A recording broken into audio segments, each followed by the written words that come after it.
कल आदरणीय प्रधानमंत्री नरेंद्र मोदी जी ने पहलगाम आतंकी हमले के बाद और तत्पश्चात की गई सैन्य कार्रवाई के उपरांत इस देश को, देशवासियों को और विश्व को कल संबोधित किया। उस संबोधन से एक बात पूर्णतः रूप से स्पष्ट कही गई है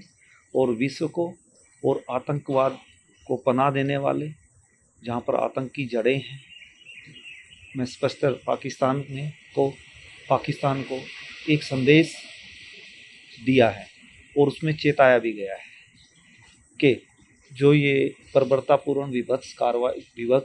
आतंकी हमला निहत्थे पर्यटकों पर किया और जिसमें कि मेरा बेटा भी लेफ्टिनेंट विनय उसमें शहीद हुए, उसके खिलाफ जो सैन्य कार्रवाई की उसको मैं से सहमत हूँ और एक अच्छा कार्य किया है। और आतंकवाद की नर्सरी, उसके आइडियोलॉजी को तैयार करने वालों पर, उसको पनाह देने वालों पर और उसके आकाओं पर एक कड़ा प्रहार किया गया है, कड़ी कार्रवाई की गई है और उसकी बैकबोन तोड़ने के लिए एक अच्छा कार्रवाई की गई है। मैं उससे सहमत हूँ। भारतीय सेना का ने पूरे मनोबल के साथ as per direction of respected prime minister and cabinet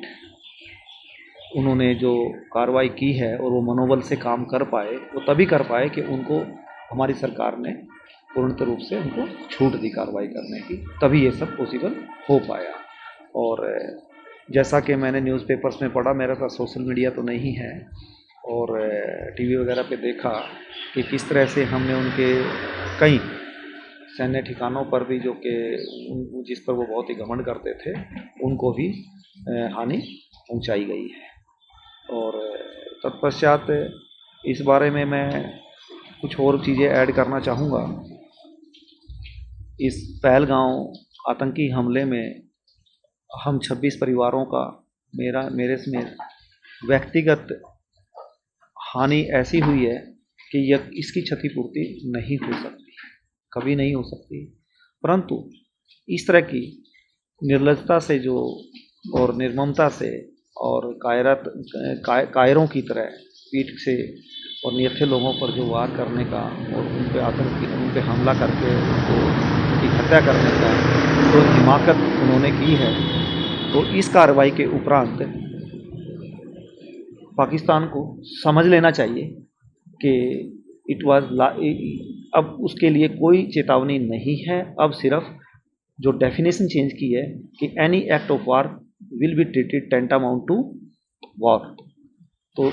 एक भी कार्रवाई की, एक गोली भी सीमा पार से कुछ आती है टेरर रूप में या अन्यथा, तो वो अटैक ही होगा, उसके ऊपर वार ही होगा। ये बिल्कुल स्पष्ट रूप से हमारे आदरणीय प्रधानमंत्री ने उनको संदेश दे दिया है।